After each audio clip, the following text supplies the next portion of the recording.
Recitation of a few poems from English translation of my Maithili anthology, Madhyam Purush Ekvachan. In English, the name given by us was Second Person Singular. The first poem, Quarrel with the Ocean.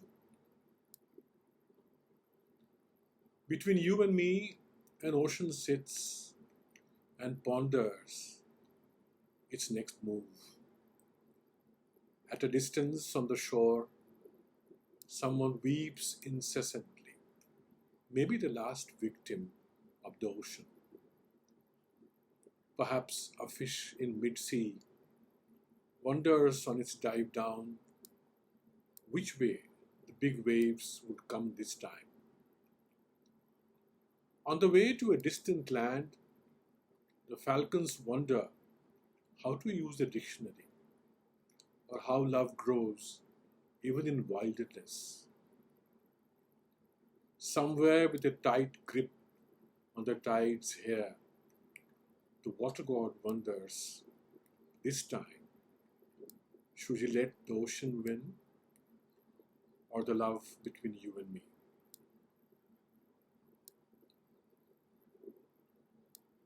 Second poem, Season of Love on Earth. There is a season of love on earth made specially for you and me, one which begins when raindrops dry on rooftops.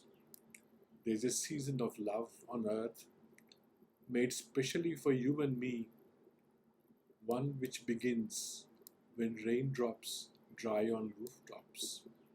I cast a net to spellbind words.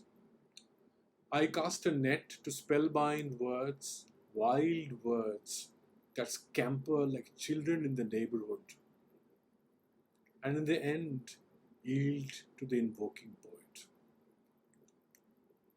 I return to the river bank. My morning chant turns water into sky, plays on its pain and poise, and flags off a rare pilgrimage. In this parched land, I am the rain god. In this parched land, I am the rain god who makes the sky weep with the century's most sordid tales, where ghosts wield wands and dance, princes fly balloons of classless dreams, and the hapless live with the din that drowns their voice.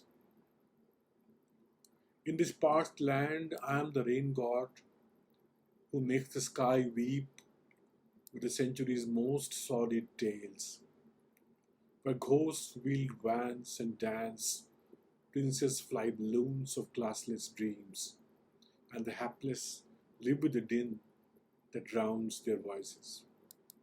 Listen to my tearful tales, O sky, and roar. Listen to the tearful tales, O sky, and roar.